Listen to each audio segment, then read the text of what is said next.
went shopping again. We just looked at one. It smells like old people. It's nice. It's a 2-bedroom on the water. We're on our way to the next one. And while we're in between apartments and waiting for the real estate agent, I thought I would show you guys a little bit. So in Canada, we don't have to use a real estate agent to rent, and here you don't either, but you have to do it off of Craigslist, which means you could like be murdered up and like chopped up and put in a suitcase. Hello? Hey, can we come see it? So what I wanted to show you was this is the application The novel. to rent a condo. It's like more than 40 pages that I have to fill out just to rent. Like, they have questions like, what's your blood type? When was the last time you had an STD check? Are you a felon? I guess that's an obvious one. How many overnight guests will you be expecting per month? Yeah, it's pretty thorough and inclusive. Oh, well, I think they just take your thumbprint so that you can get into the building because it's all by, codes. So, maybe a DNA sample. It says no birds, parrots, fish. It's got a lot of rules. No parrots? No parrots. No parrots. And funny when I read that, because I read parrotfish. I've been scuba diving too long. It's my favorite color fit.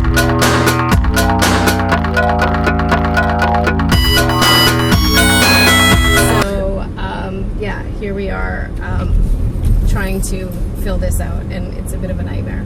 So, the phone call Hillary just took was the last one we were planning to look at, and it is taken. Gone. Which I'm going to say was probably a bad decision on the real estate agent's part, because we're parked right next to the building, and he probably could have shown it to us, and if that deal fell through, he would have a plan B, possibly.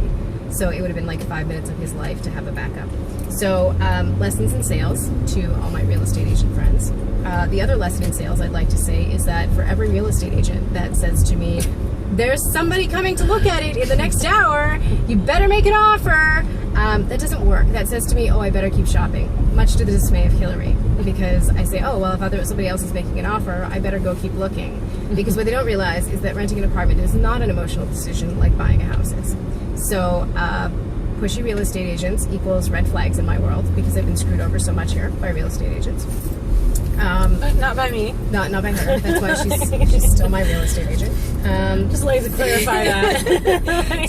So I just wanted to point that out, that that as a marketing and strategy for a real estate agent is probably not the best one to use, because this one that we're dealing with on this other condo did it again today. So she did it last week while I was on a dive boat. She's putting a lot of pressure on me. I'm like, I'm on a dive boat.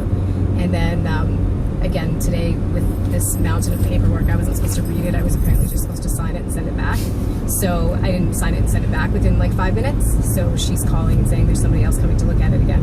And so kind of a douchey tactic on your part, which again kind of gives me some red flags that, I want to read this paperwork pretty thoroughly if I'm going to get screwed over.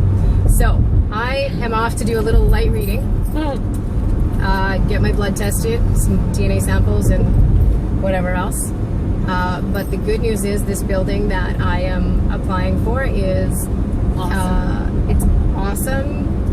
You guys you've seen it, so it's one of the 4, and there's no children, which some of you know that I had to live next door to newborn twins for 2 years.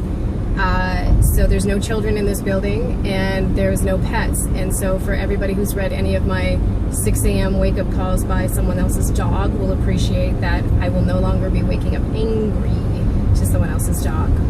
I may wake up angry for other reasons, but hopefully it's not for some barking dog. So off I go to fill out some paperwork, and hopefully in a few days I'll have some good news for you guys.